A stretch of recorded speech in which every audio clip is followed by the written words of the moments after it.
How's it going, man?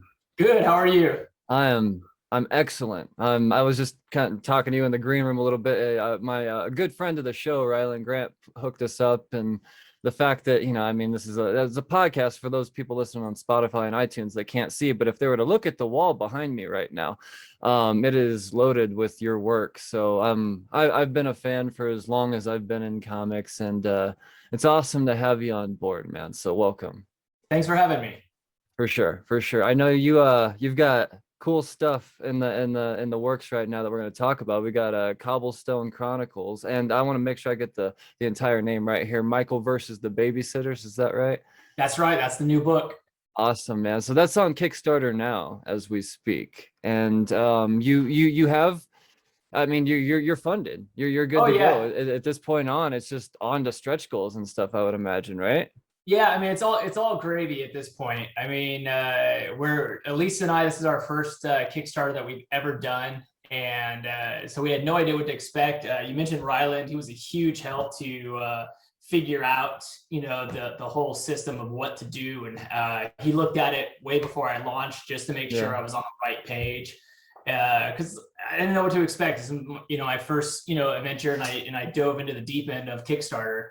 And luckily, we had a lot of success with it, and the goal of getting it out there for people to see, the goal of having it funded to make sure that it does get printed in a a big and major way, so I can give it to the rest of the world, and then at the same time, make sure all the initial backers get something special. So That's awesome, man. And then this is your first Kickstarter, so it's got to feel real good to be able to fund in this massive sea of Kickstarter comics right now, because there's a billion different places for people's attention to potentially go to.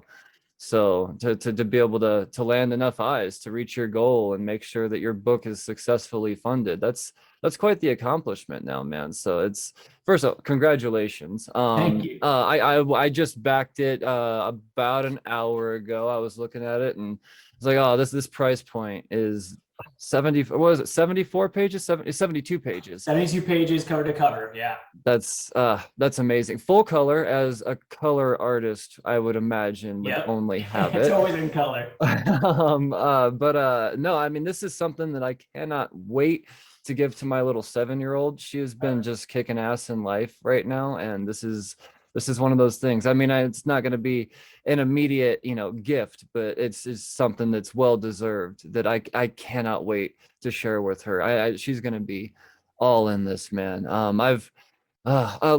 Before we get into your origin story and all that, let's stay on topic here. Let's talk about this book, the Cobblestone Chronicles. I mean, this is really your first, to my knowledge, I mean, your first really dive into, a young readers, as far as that market goes. So what Yeah. brought you to that point? For the most part, it is my first, personal adventure into young readers, or all ages. I like to call it all ages because in reality, the people that read this book are much older. And I mean, I have my son who's a 12-year-old, his friends, and some of my younger nieces and nephews and neighbors. They've read it and they've loved it. When I was, trying to get some feedback on it. And then I sent it to principals and teachers and librarians and other professionals and other writers, other artists. And the way the adults, reacted to it is what made me really feel like I had something special, because you can entertain a child on a certain level. I wouldn't say easily, but you can entertain them in a certain way that will never hit on any other level than a young reader, where I think this book really hits on several different levels without ever being inappropriate for a young reader. And so that's what I'm really proud of this. I've had lots of experience with kids. Ever since I was in middle school, I used to volunteer at a camp during spring break. So while other kids, took, a week to 2 weeks, vacation, doing whatever they wanted, I was in a camp mentoring other younger kids. And I did that all through my high school years. I was part of a lot of after school programs for kids. And so I have a lot of experience with them. And I've always enjoyed mentoring them. I'm actually a high school soccer coach. Oh, cool, man. Yeah. So, and I'm not the only one, you know, funny enough, Alex Sinclair, who's I'm sure his works behind you as well. He also is a high school soccer coach. And he actually coaches at my alma mater. He goes where he's coaching at my high school where I graduated at. So what are the odds? well, I mean, we're from the same area. You know, we both him and I, you know, worked at Wildstorm together. We've known each other for years. You know, when we go my origin story a little bit, like we'll talk about him a bit more because he's a big part of my career. awesome. But going back to the whole kid part, you know, I've always loved kids. I've always loved babies. I've always loved, you know, children and the innocence and imagination that they have. So when we were on lockdown with the pandemic, you know, I spent a lot of time with my son, and I already spend a ton of time with my son, but now we spent like every single second together. And one time during dinner, my wife asked, you know, him, whose name is Michael, his name's Michael, what do you miss most, you know, that the pandemic has not let you have, you know, in a while? And he actually said babysitters.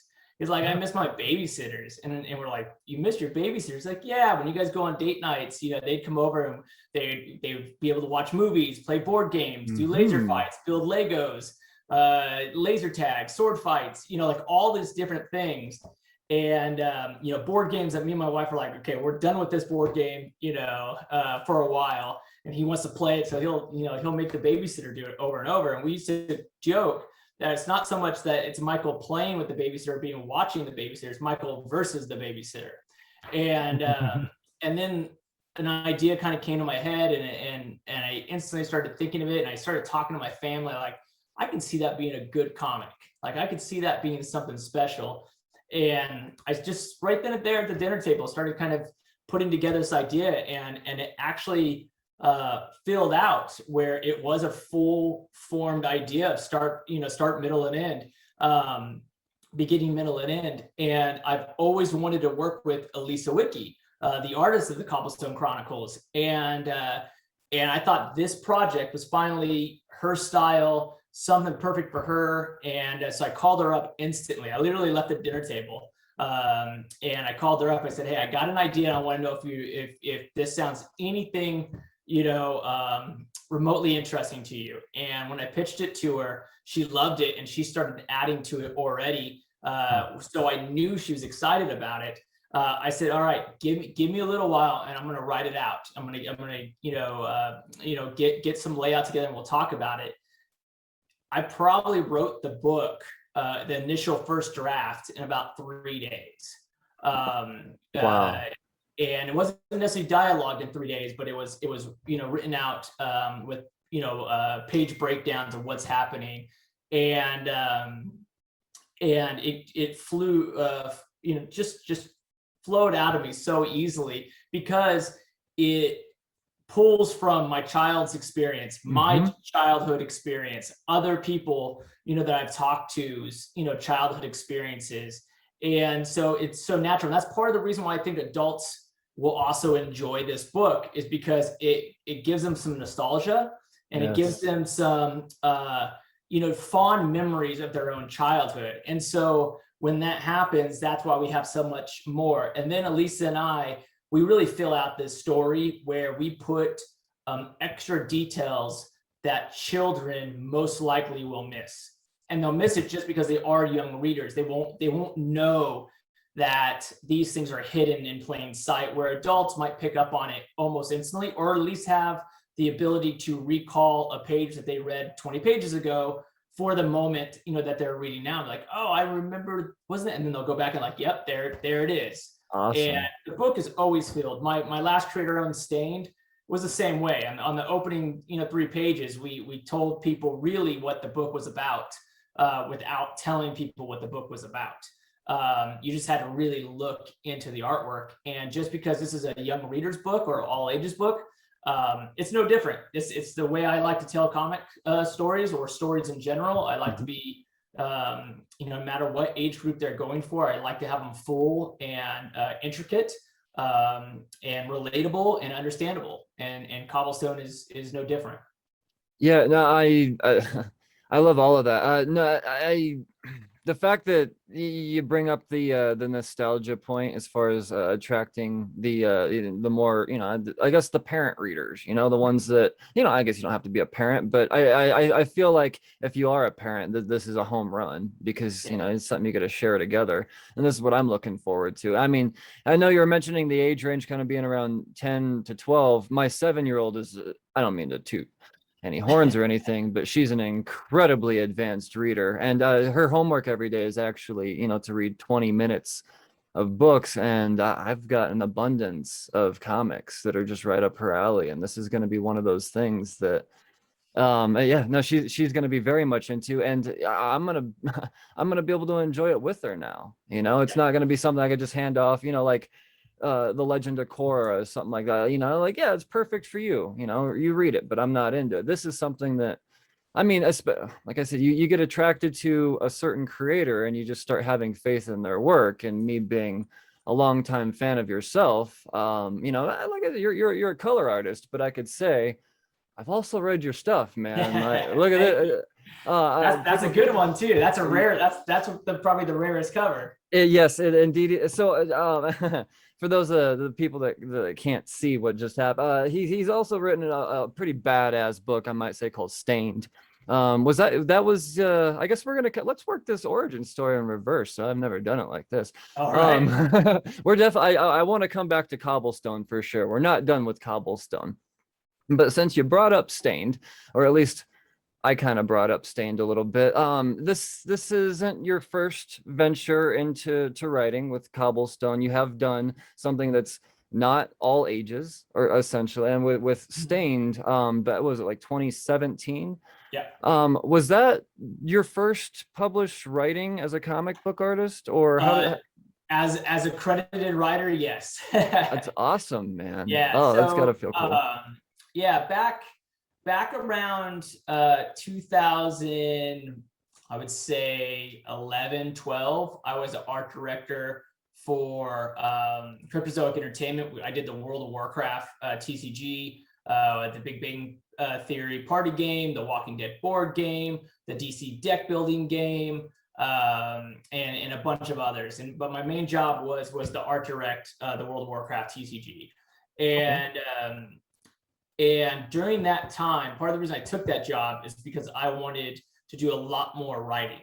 And one of the promises that didn't necessarily come to fruition, and not so much faults of theirs, it's just the way the business is that they were going to publish some of my creator owns. And it never happened. And I left the company, and that's when I started with Valiant. And then when I started with Valiant, that's also when I got Stained off the ground. And the way I work my creator owns is I like them to be full scripts before I even find an artist. I like to know what I'm doing. So that way I can say, this is exactly what I'm looking for. This is exactly what the story is going to be. There's no surprises. You have all the scripts. Here's the schedule. And here's the release date of the books. And I need all my books done before, this deadline. And then I go to publishers at that point. Maybe it's a lot of work, on my end ahead of time. It's just the way I like comics to work. I hate late books. If it's 1 week late, 2 weeks late, I can deal. If it's a month or 2 months late, I lose the story. And so I like to keep it all together. So Stained is a sci-fi action adventure thriller, is the way I describe it. It's a 5-issue miniseries. Stained Volume 2 was just announced a couple months ago. Oh shit! And that's coming out. Yeah, that's going to come out in 2022 with artist Carl Mostert. Oh, dude, Carl's my dude, man. Yeah, so he's been on the show. Deceased Comics, and Man Who Fucked Up Fucked Up Time. It's my dude. Yeah, he's awesome. Fantastic, and he was with John Layman. And the funny part was that's John Layman right there, because he used to be an editor of mine back at Wildstorm. I love that. And I've had that at my desk. He's my all-time favorite writer. Yeah, I mean, that's been at my desk for over 20 years. Oh, that's so cool, man. Yeah, so it's been one of those things. And I got that frame with Alex Sinclair, with John Lehman, with a couple other people when I got that frame. So it has a lot of memories without standing out as something that would be valuable to someone. But yeah, so Stained Volume 2 is coming out with Carl. He him and I met doing some Batman together, and what he has brought to Stained has been phenomenal. The first issue's already done and lettered. We're on to the second one, and we're just going to keep plugging away, and hopefully by October of 2022 he'll be way in advance done, where I can solicit and whether it's going to be another Kickstarter or if it's going to go straight to a publisher, that's yet to be seen. But the first things first is to get all done. But Stain Volume 2 is fully written. It's darker than ever, and it's the complete opposite of what Cobblestone Chronicles is. Yes. In terms of subject matter. But still, I write. The way I write comics also is the way I got into comics is I want them complex. I want them beautiful. I want them, satisfying with a beginning, middle, and end, and strong from page 1 to page when it ends. What are those comics that you? I mean, I don't mean to interrupt, but real quick, just what are those comics that you would classify as that you try to model your writing style after? Like, what are those types of reads? Well, going back from the day, what got me into comics is basically Chris Claremont's runs of the X-Men, where you got a full run of character stories, and that's what got me into it. But he also wrote them in a way that you could be a sixth grader and be allowed to read it. You don't have to be, so many things nowadays deal with such heavy subject matter, and they don't pull any punches because they're trying to be edgy or real, but you're alienating so many young readers. So like example, like the DC Titans TV show, that's not for my age group. To me, that's for younger audiences and like teenage audience, yet it's filled with so much vulgarity that's not necessarily needed, that my sixth grader and seventh grader couldn't watch it. As a parent, I couldn't be like, yeah, go watch that show. Like, it's one of those things. But the subject matters that they're saying and the actual like emotional, range is really for a middle school, high schooler. And so it's one of those things. So that's like the biggest thing about my books, is that I want them to be on such a level that you and I, as more mature readers, get a lot out of it.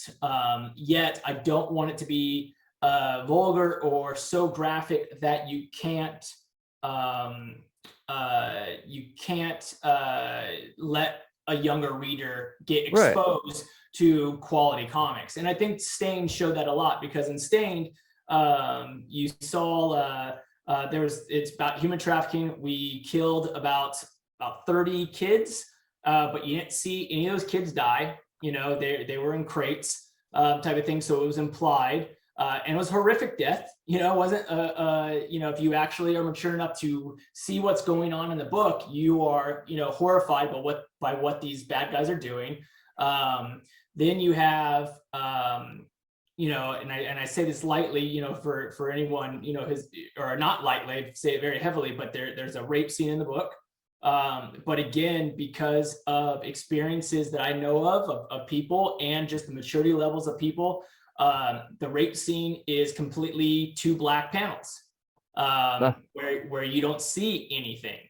And it's definitely story based. There's a reason why, that scene is in there. And so, but again, for a younger audience, you are not going to have to deal with that whatsoever. You're not going to have to be exposed. It definitely doesn't glorify. It definitely doesn't, sensationalize. Yet, as a mature reader, you get to read so much more into those 2 black panels than anybody would ever draw, anyways. And so, and those are the things that I'm talking about. And I think like Warren Ellis and Planetary and Stormwatch Authority, I thought he did really well with that. DV8, the old Wildstorm book. Oh yeah. I thought they did really well about that. like I said, tons of X-Men books I thought have done such a great job of giving you so much. And then of course, I've had the pleasure of reading, dozens and dozens of Alan Moore scripts, through my years working with him, at America's Best Comics, through Wildstorm, and seeing what type of scripts, he has. So it's not just the books. Like I've definitely read, at this point in my career, I've probably read more scripts than I've actually read comics. Yeah. Yeah, I would imagine. Yeah, because that's really how I read the comic books. I read them in script form, and then I look at the art when the books come in, but I don't normally read the book because I've already read the book, so I know what's kind of going on. Right. And otherwise, it also takes so much time, to invest. Where it's like Swamp Thing, Green Hell that I'm working right now with Doug Monkey and Jeff Lemire. I probably will never read the book. I'll look through it just to see how it prints, the whole professional side. But I've read the whole script, that Jeff wrote, and it's brilliant. And that's how I, interpret most of my books. So sometimes when I read a comic, I always feel left out because I don't, when I buy a comic from the shelf and I read it, I love it, but I feel not cheated, but it's like, okay, now, I'll call up the person, hey, send me your script. I want to see what else you wrote, Yeah, I like that, man. It's a bittersweet kind of curse situation, I would imagine, as a colorist. And honestly, I that's probably just one of many. I've spoken with a couple of colorists on this podcast now, and yeah, I mean, there's just a lot of things that you miss out on as a colorist, because, well, I don't know, just for so many stupid reasons. But do know that it is my favorite part of a book. It will be the thing that I say yay or nay on a book with. It is, if I were to open it up off the shelf blindly, it is 100% based off of how the color grabs my eyes. So very appreciated. Yeah, I mean, in today's world, there's so many talented colorists out there and so many talented artists that color themselves, that when of an artist that you really love and they get paired with a colorist that you don't necessarily enjoy, it really puts you off of that artist for that issue, and it really stands out. And so it is a very interesting modern dynamic where back in the 90s, when you had, in late 80s, when you had Jim Lee's work or Eric Larson's or Todd McFarlane's or any of the other greats, you didn't really ever look at the color because it was all kind of the same. And nowadays, coloring is just as diverse as the artwork. Mm-hmm. And it's one of those things where when I first started coloring, we created a style at Wildstorm and perfected, comic book coloring at Wildstorm Effects in a way that really showcased everything. And no one ever said like, oh, they're just trying to be like Wildstorm Effects, or they're just trying to color like Alex Sinclair or Laura Dupuis. But if you were a Jim Lee clone or a Rob Liefeld clone or a Todd McFarlane clone, they're like, oh, you draw like that person. But it's funny that no one ever made the same jump to coloring. Mm-hmm.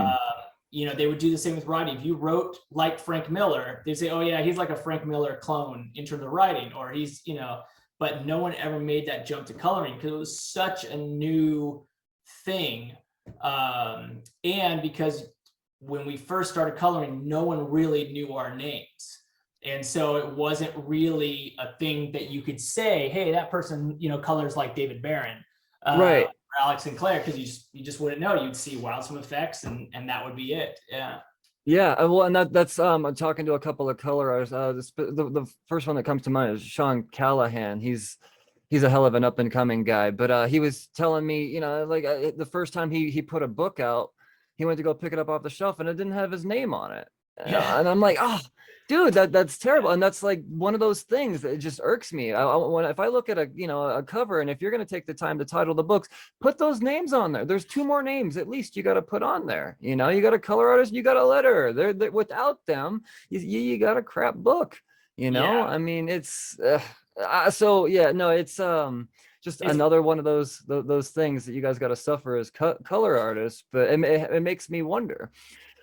Are you a masochist? What made you want to be a color artist? I mean, where were you at as far as your artistic ability starting out? I mean, did you draw and then get into, or let's start, you know, So how you this got is into art? this is the full origin story then. So my first comic was GI Joe comics and other comics like that, that you get at grocery stores, Okay. you know, during the spin racks, or when comics were, you know, where all the candy is, you know, to get kids to buy them. My first real comic book, and I say real as I should just say my first comic book purchased in a comic book store, Okay. was X-Force #1. My friend took me to the comic book store with him, and I was instantly hooked. I said, "Ooh, this is awesome! It's polybagged. You know, it had that. I had, you know, collector in my blood. So it really made this something that I was like, okay, I want to collect all the cards of X-Force #1 before I even read the book. You know, I was like, ooh, this is kind of cool. I only bought one at the time, opened it up, read it, loved it, and then went back and bought all the cards. You know, every single polybag. X-Men #1 came out, same exact thing, loved it, bought all the covers. I bought that book over and over and over again. As I was a, you know, adult, I'd be like, buy one of those, your favorite one, and buy more books that you enjoy. Because I passed on like other like golden books at the time, and but instead I bought, you know, like 20, you know, X-Men #1s and 20 X-Force #1s, and so I kept you know, reading comics and started drawing with friends, just like every other kid does. Right on. And going through it, and we'd be drawing and stuff like that. I'm in San Diego at this time. I grew up in San Diego, California, and all of a sudden we get this, you know, nice little flyer at the comic book store that says, "Hey, San Diego Comic-Con is coming to the convention center." You know, and it was the first year that San Diego Comic-Con was at the convention center. Now it's been around before, but never on such a grand stage. Right. And so my friend's dad said, if you guys want to go, you know, me and my best friend Nick Jenkins, if you two want to go, you know, I'll take you. And I still remember, you know, every single trip that we'd go get breakfast burritos, and we would be, you could, have you ever been to San Diego Comic-Con? I have not. No, I have not experienced that yet. So they have this huge drive up, you know, to the front where you can drive up, and it's now only for buses because San Diego Comic-Con's too packed. But literally, when that show first started, your parents could drive up on the curb, kick you out of the van or whatever car you're into, and drive off. You know, Nice. it was really, really easy. And so he would drive us up. Or we'd park, you know, if he wanted to go in, you know, on one of the days, we'd have our breakfast burritos and we would just wait in line. And you bought your tickets at the show. You know, you couldn't pre-buy them. Right. There's no lottery or anything like that. No, nothing like that. You just walked up and registered at the show. And so we did that. It was all part of the fun. And I saw that you could do a portfolio reviews. I thought, oh, how cool. And I used to sit there and I watched them. My 8th grade year, I think I showed my first portfolio with my friend. No kidding. Yeah, we said, hey, let's get going. Let's give it a shot. Let's see how good we are. You know, because everyone in school always thought like, oh, you guys are the best, you know, artists in the school and all these different things. Like all you guys do is draw, and you guys are all amazing. And looking back at that art, it was all garbage, but you know, it had something about it that people liked. So we went, showed portfolios, got ripped to shreds. No one held back because we were 8th graders. You know, no one held back at all. I mean, I still they probably got a kick out of it because you're an 8th grader, because they know they're not going to get punched in the face. Yeah, maybe. Maybe they were actually, I mean, honestly, I think they were just trying to help. I really do. I think they were saying like, hey, kid, if you really want to get this job, this is what you need to work on. Awesome. You know, and I think it was more that than them being anything of you know, ill-willed or mean-spirited. That's good to hear. Yeah. That's good to hear. And so I took that advice, came back my freshman year, and it was the 8th of freshman year, and then got ripped to shreds again. And I was like, okay, not too bad, got ripped to shreds again. And it was actually the end of my freshman year. So it was as I'm going into my sophomore year. And so I said, okay, not so bad. I kept showing. Well, I went to the Wildstorm booth and I ended up getting a business card, and I ended up saying, call this number, and we'll chat. And again, I'm 15 years old, I'm still being driven to the Comic-Con, like it's Right. still not, something that I can do on my own. But you got to call. So after the show, I wait the week that they said to wait. I called, and I remember all the people that I spoke with, because they've all became, friends of mine through the years. I called them up and I said, hey, my name is David Barron. I got this business card at San Diego Comic-Con to give you a call. I showed my portfolio, and I wanted to, schedule an interview. And they said, okay, who'd you talk with? I said, oh, I talked to this person and this person. And they're like, oh, okay, well, And they said, hold on. And I said, okay. And so I was on hold for like what felt like 50 minutes, probably like a good 5 though. And when they came back, they said, how old are you? That was literally their first, question. How old are you? And I said, well, I'm 15. They're like, okay, hold on. And I've got on hold again. This was much shorter. They go, okay, so to be at Wildstorm, I'm not sure how you got this card, but you have it. But at Wildstorm, you got to be 18. We don't hire people under 18 to work here. But we do have this other company that might be interested. And so John Need, the former publisher of Marvel Comics, the former vice president of DC Comics, the former president or vice president of Wildstorm, and he was the vice president of Cryptozoic Entertainment. He owned a side company with his sister Clydeen Nee, who a lot of people know through San Diego Comic-Con, called In Color, and it was a coloring house and a digital film service. Wow. And Wildstorm used them a lot. And so basically it was where they could hire people like me and see if they, pan out, or college kids and see if they pan out, or just get cheap labor, Well, there's that too. Yeah. Yeah. It's kind of like all of the above. And so I went in the interview and I got the job at 15. So I started working with, a bunch of different comic book studios, and, including Image, Extreme, Wildstorm, all the Image, places. Did a lot of trading cards back when I was 15. Worked on books like Wetworks. Nice. I know that we did things like Casper. One of the coolest books that I got to work on at that place was Star Wars Droids for Dark Horse. Yeah, that was really cool. And I got into the world, and we, like I said, we filmed the books back then because it wasn't digital back then, and we mail them off. Go driving down to FedEx to mail off big boxes of film to Canada to the printer. And so what would happen is I interviewed as a penciler, as a full-on artist. I had sequentials and I had covers. Nice. And I got hired as a colorist because that was the only job at this company that was art-based. And I said, absolutely, because what 15-year-old is going to say no to anything comic book related? Seriously. And so I said, yes, absolutely. And I didn't even really know what I was getting into, really, I just thought, let's do this. This sounds great. And luckily I had a strong work ethic, and I had a good head on my shoulders to figure out how to understand all the processes of comics.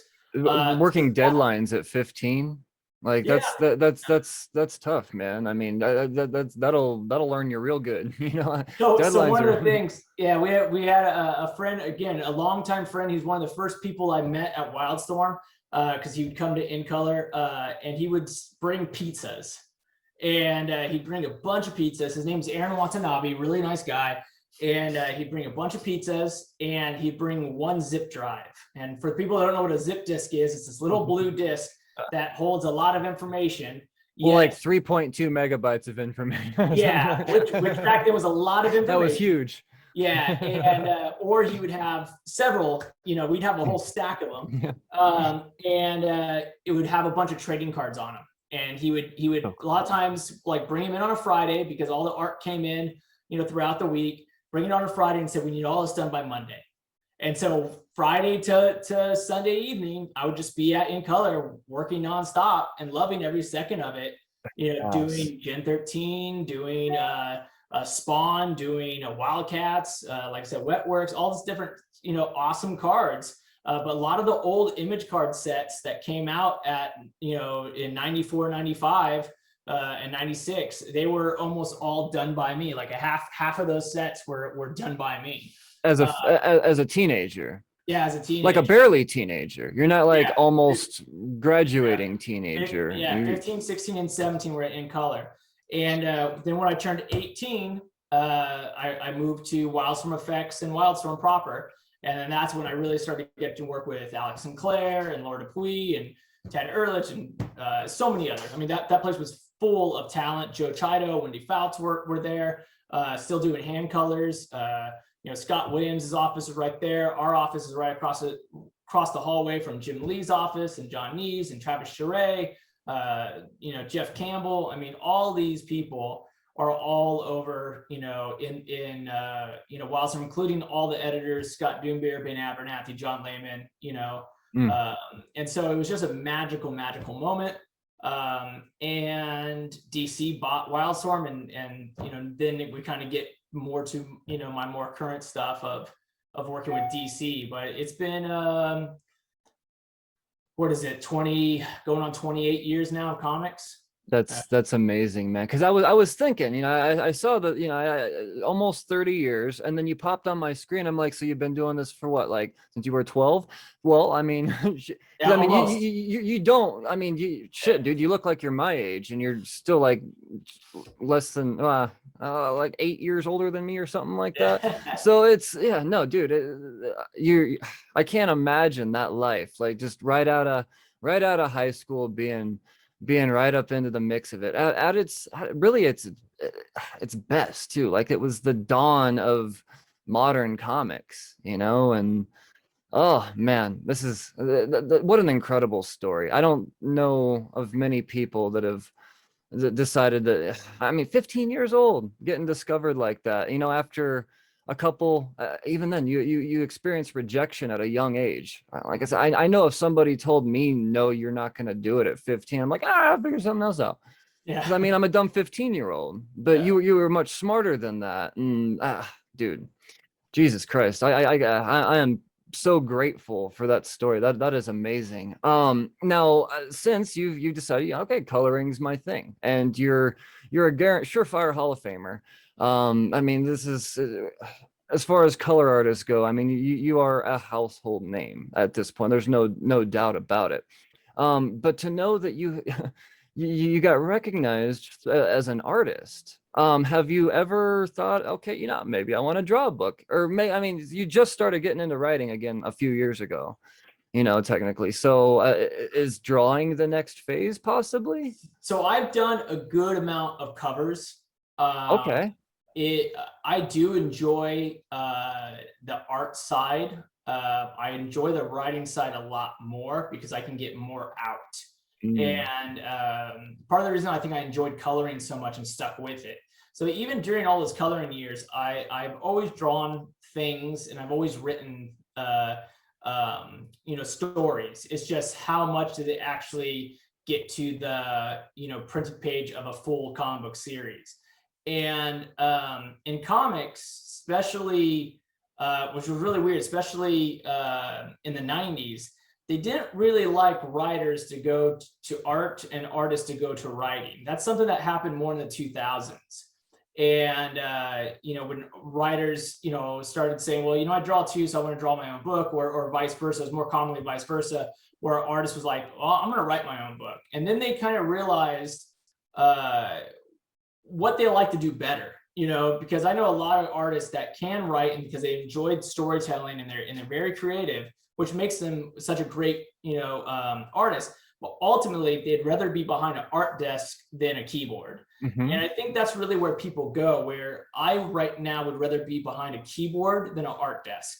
Awesome. And so occasionally I don't mind hopping behind my art desk, or even when it's digitally, behind the, virtual, art desk right here, this little wave on. I don't mind that stuff here and there, but putting that grind that it takes to be a Doug Monkey or a Jock or a Jim Lee, it's a lot of work, and it takes a certain mindset. And my mindset right now in my current form is to, I think, a lot more keep telling stories, but in a little bit quicker way, where I could probably write 5 issues of comics by the time it takes one artist to do, a full, one issue. So I think that's kind of where I lie right now. But that's awesome. And honestly, it's refreshing to hear too, as a fan and a reader, to know that, okay, you've already had this very long career at a length of which a lot of people would dream to have. But at so young, we would hate to see you burn out, and now we're discovering this whole other talent that you have. That's very exciting to not know that you are going to burn out, because you have this other thing, and to say that, you've got so much to get out, and that's, that's why you want, prefer writing, because you can express more through that.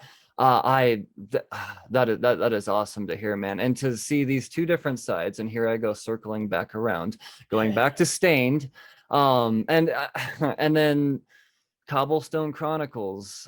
You're multi-talented. You're not a one-trick pony as far as, okay, well, he's a color artist, but he can write like this too. No, he's a color artist that also can write several different ways, and that's exciting, because if you could write these 2 ways, I can't wait to see what's in between. What other type of talented artists you bring along with you? Carl Mostert, are you fucking kidding me? Like, Yeah, that's my great dude. Like, oh yeah. Oh man, I was glad to wake up early to do that interview with him all the way down in South Africa. Like, that was and then I look at Eliza, is it Wiki or Wiki? Wiki. I mean, drastically different style, but at the same time, I'm drawn to color. And this person, she knows the palette that attracts me, and it's, I don't know, man. It's awesome to see that you're willing to take on all these other artists and stuff that are, just have. Yeah, I mean, so much. one of the great things about the Cobblestone Chronicles is that I color and I letter that book. So you do color this as well? Oh yeah, I color. Oh gee, so this is like a coloring style I've never seen of yours. So that's one of the things that I love about me, is like one thing that I actually like pat myself on the back on, is that I actually don't really have a coloring style. I compliment artists, and I've always done that growing up, where I know that people like Alex Sinclair and Lord Puig, like, they can do the same thing, but in reality, they definitely have a distinct style. My work changes. So if you've seen my work on, let's say, Valiant's Dr. Mirage, that is different than my work on Doug Monkey's, JLA. Mm-hmm. And it's also different than the Cobblestone, and it's also different than Stained. So you'll get similarities because it is me, but you'll get something that's always going towards a project. It's kind of like if I was a fashion designer or a costume designer for a movie, and we're doing a Western, I'm not going to put them in my, Footloose outfits. Like, you're going to change it up. And that's how I've always seen me as a creator, is that I'm not someone who, I'm saying, what are we trying to do? And this is part of the reason why I really like coloring a lot, because it's not so much what am I going to do to make this a David Barron project. What I'm going to do is give you expertise and knowledge to tell a better story.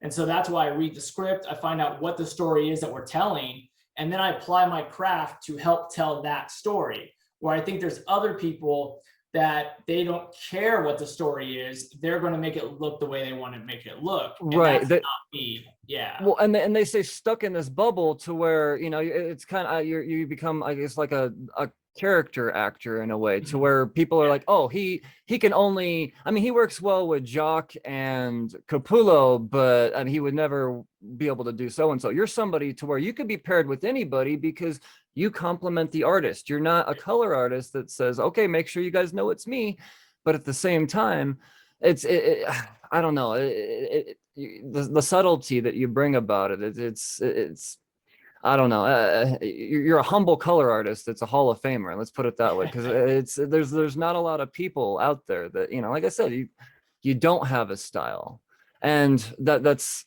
I'm looking at this Kickstarter page here for Cobblestone Chronicles, and based off of what I would have never imagined this is used. So to see that you could take it to this level too, and then do something like this, and And I love it, Cobblestone is man. actually one of my most fun times I had coloring a book ever. I mean, partly because I got to the way the Cobblestone worked was I obviously wrote the book, fully, and then I gave it to Elisa, and she would turn in pages at like 5 at a time. And then what I would do is I would letter the pages first.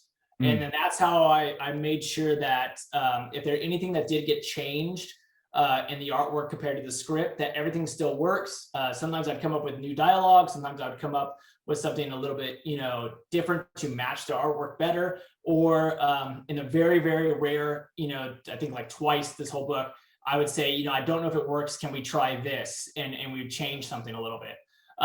After I lettered it and it looked great, I would, and read well, I'd go right to color right away. And so we had a penciled, lettered, and colored page every single time before we moved on to the next page, which is cool. super rare. Yeah. Usually, you get all the script and you get all the artwork. Then the coloring and lettering happens by 2 different people. But being it, my creator own with Elisa, we were able to really dive in and create the world, each page at a time. And doing that brought so much joy to the next page because you really got to spend time with the page. And like right now I'm working with Doug on Swamp Thing. And it's not that I'm not spending time on the page, but they're coming in and I'm just coloring it. And then I go into the next page where this, I got to letter it, read it, make sure it hit on all cylinders, talk to Elisa and say, hey, can we change this? Like, here's it colored. What do you think? Do you think we should add this? And then we'd go back and add a couple things. And this is why I can say that Cobblestone is so much more than just a young reader's book, because there's so much more detail that fans of artwork will value, which is part of the reason I think that you were attracted to it so much, even being something that's completely different than the Batman Who Laughs behind you. It's so different, but at the same time, it still hits on those cylinders. It's kind of one of those things why South Park works. It's the rawest animation in the world, but it fits the object of what they're trying to create, and therefore it becomes South Park, in South Park's case, a masterpiece. In Cobblestone's case, I hope a future one, because that's obviously the goal that every creator should have. You shouldn't create some throwaway thing.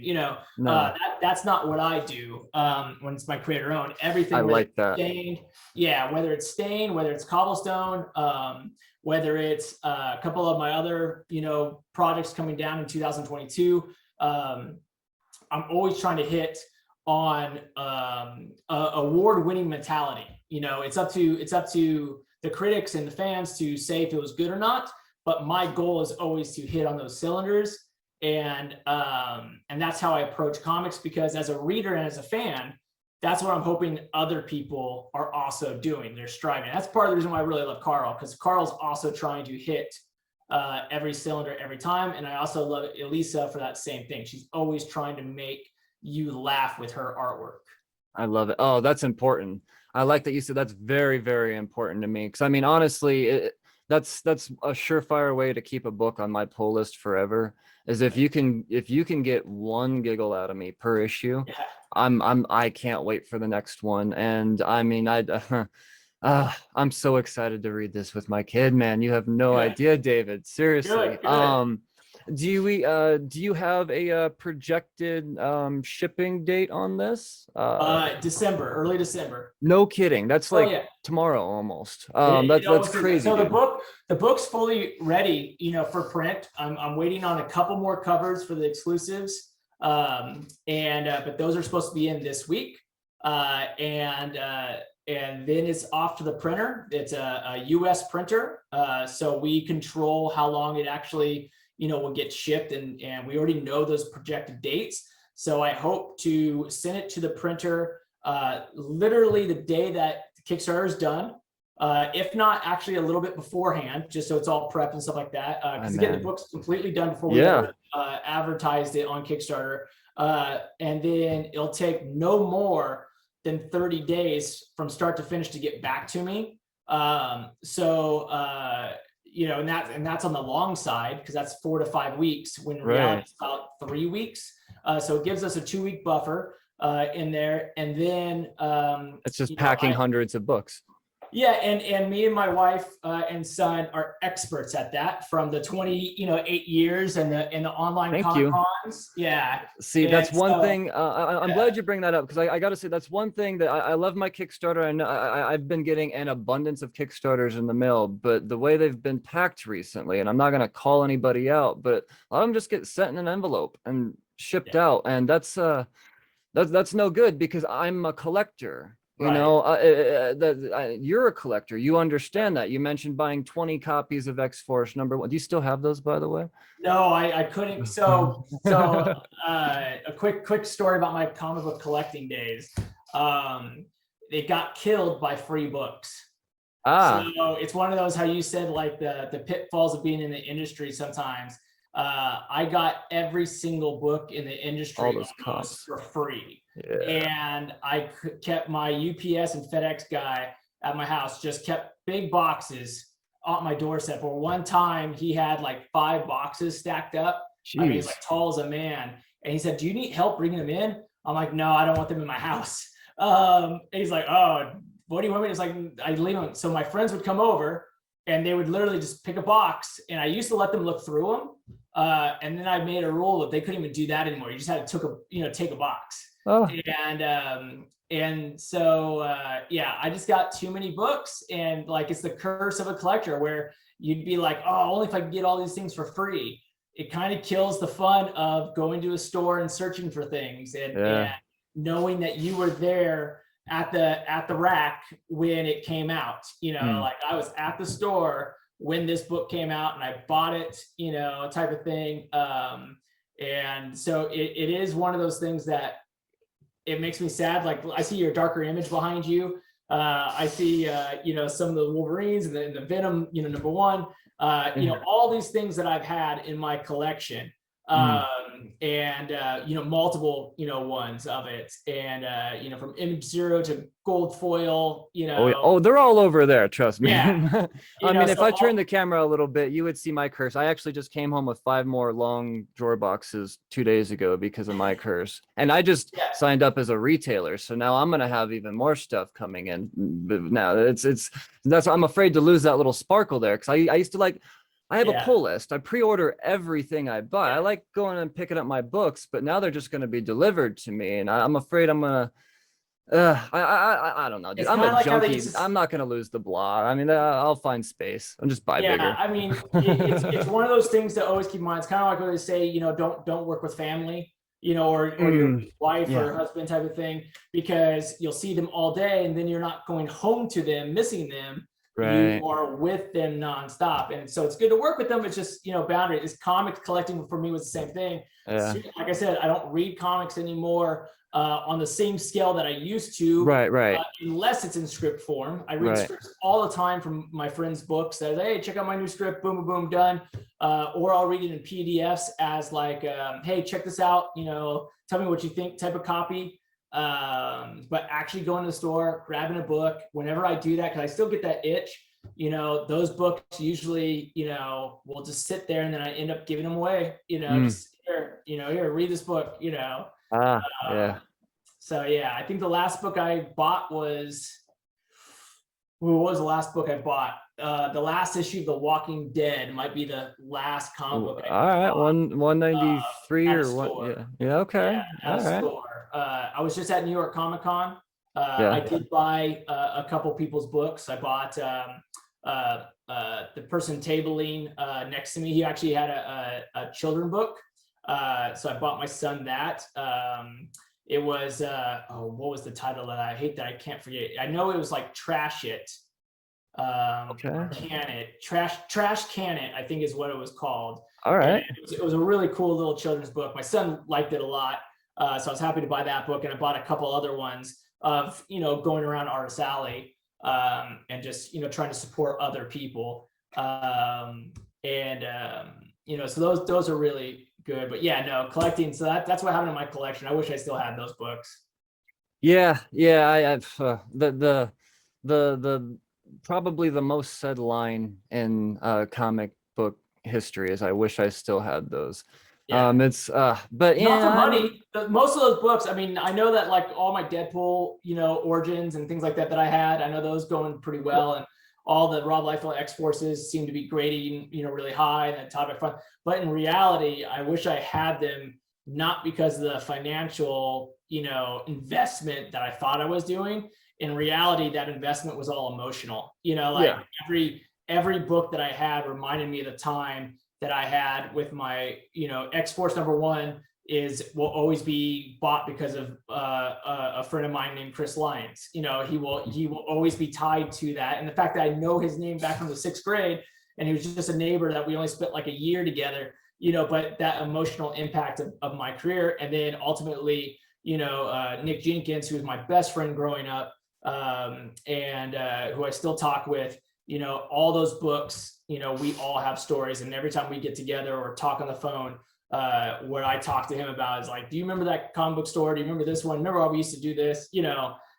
Because those are why I enjoy collecting comics. I love it, man. And just from talking to you here in this last hour, I could tell that you are a person that clearly enjoys this. I mean, you'd have to be insane to be doing this for, 25 plus years and not like it, but I mean, you're a fan of the medium, and sure, you don't get to read comics, but it's you get to read them in a much more raw form that a lot of us wish that we could read them. I mean, I think so. I think if more people put out their scripts, like Stain Volume 1, that whole script will be available. uh, I want to kind of polish it up. It takes a little bit. Comic book writers are notoriously, their scripts are filled with errors, because it's not the medium where you need to see it.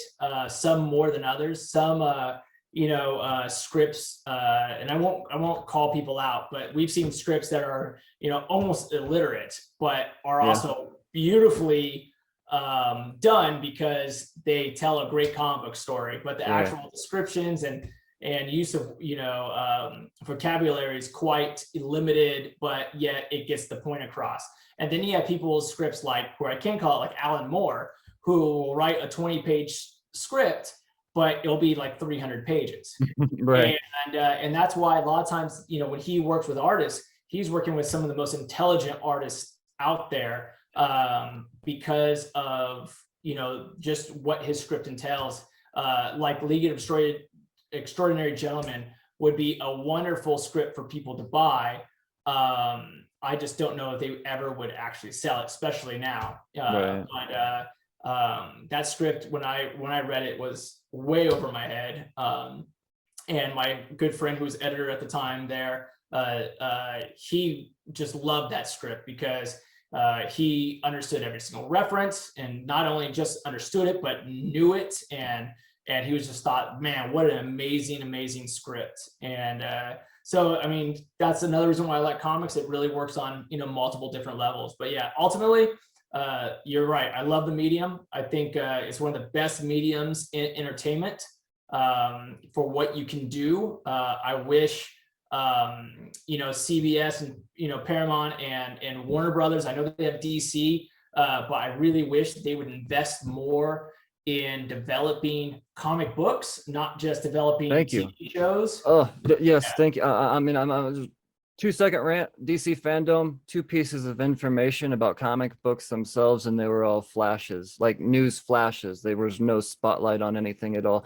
And I'm glad you bring that up, because it really there needs to be more focus on DC comics. Because I mean, if you were to look at my wall here, I mean, a lot of it's DC for the most part, because this is they're putting out amazing stuff, man. It's and your name is tied to so much of it, Darren, David. I combined your names to get Yeah, Darren. yeah. Sorry, I'm excited. Jesus.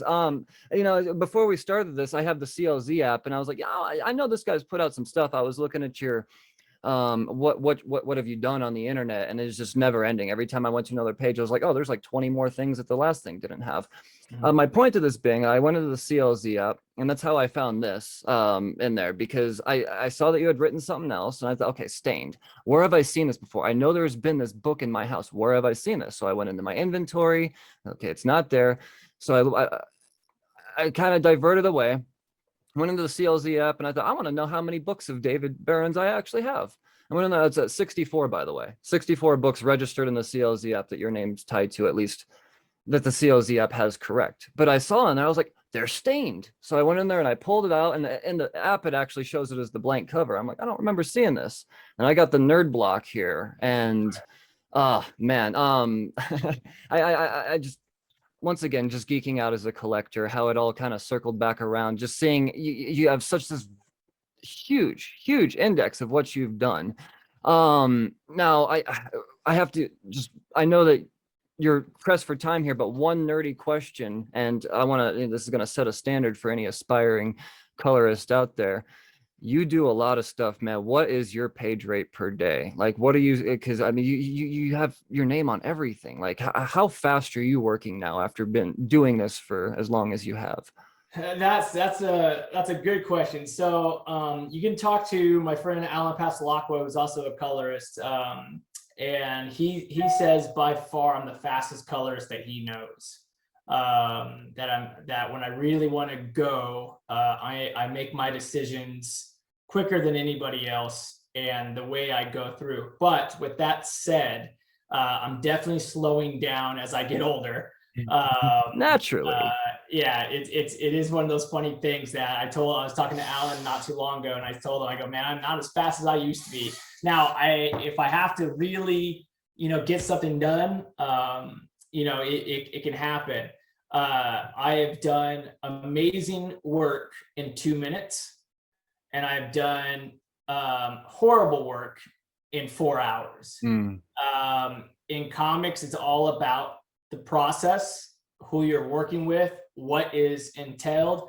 I once found someone who did a circle and black ink all around, and that was the opening page of the book.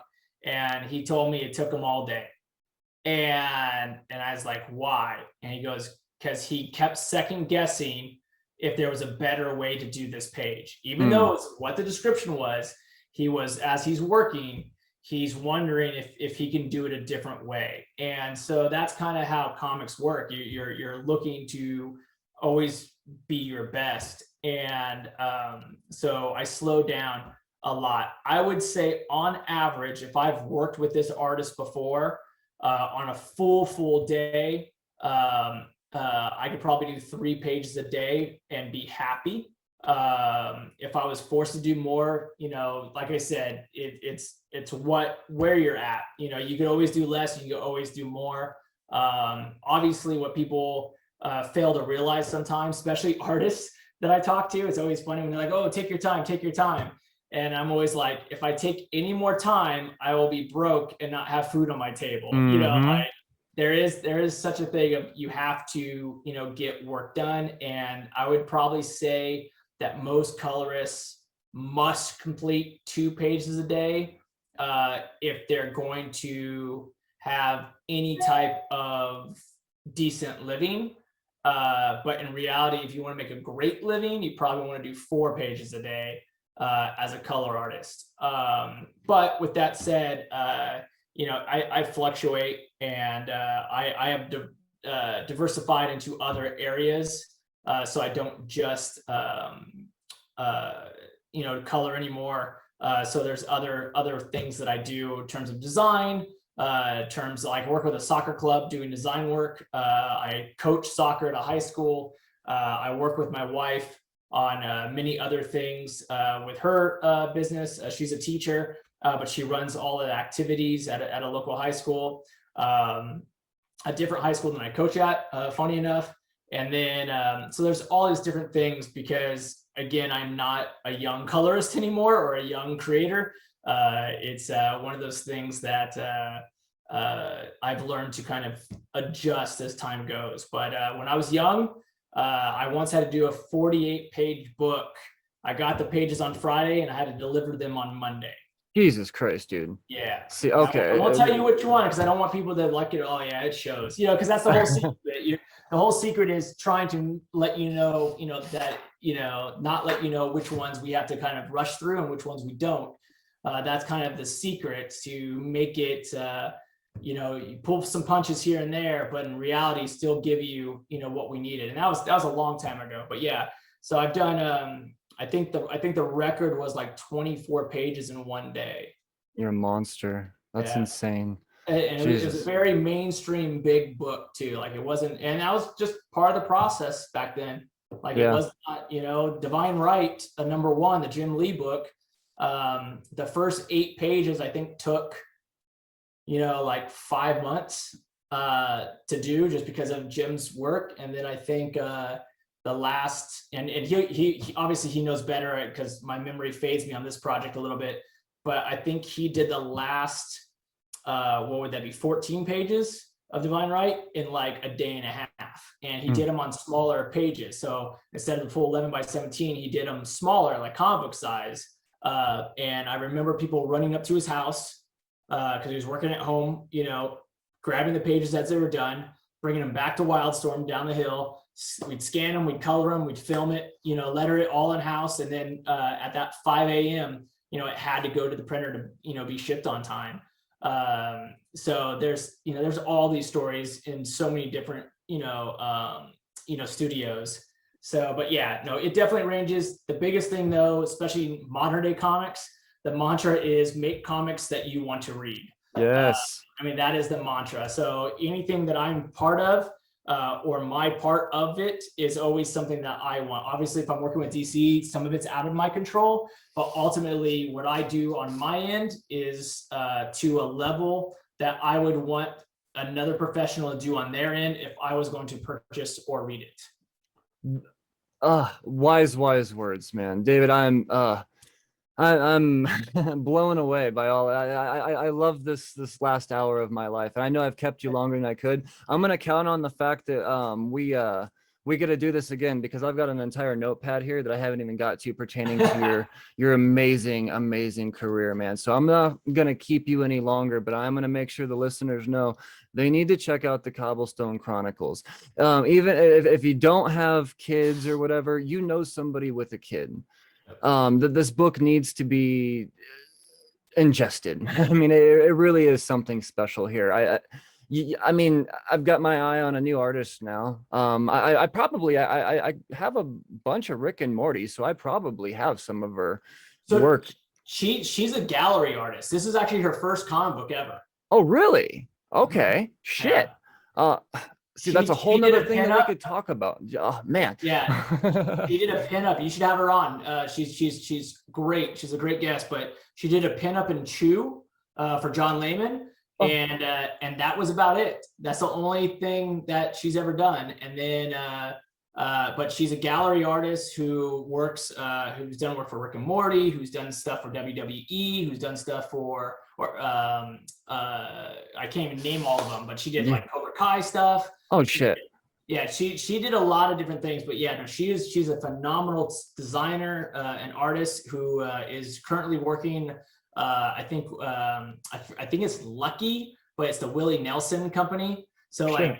And she's great. She's young and full of energy and hits on all cylinders. I'm so happy that she finally has done a graphic novel, and I'm glad it's with me, and I'm glad it's Cobblestone, and she's working on the second book right now. The Cobblestone Chronicles is a trilogy. Yes.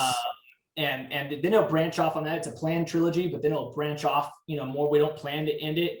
It's very much in the same scope as Diary of a Wimpy Kid, Dogman, Captain Underpants, where, we're just check. Yep. We're just looking to go. And it's so much fun that I don't see us stopping anytime soon. Oh, that makes me so excited, David.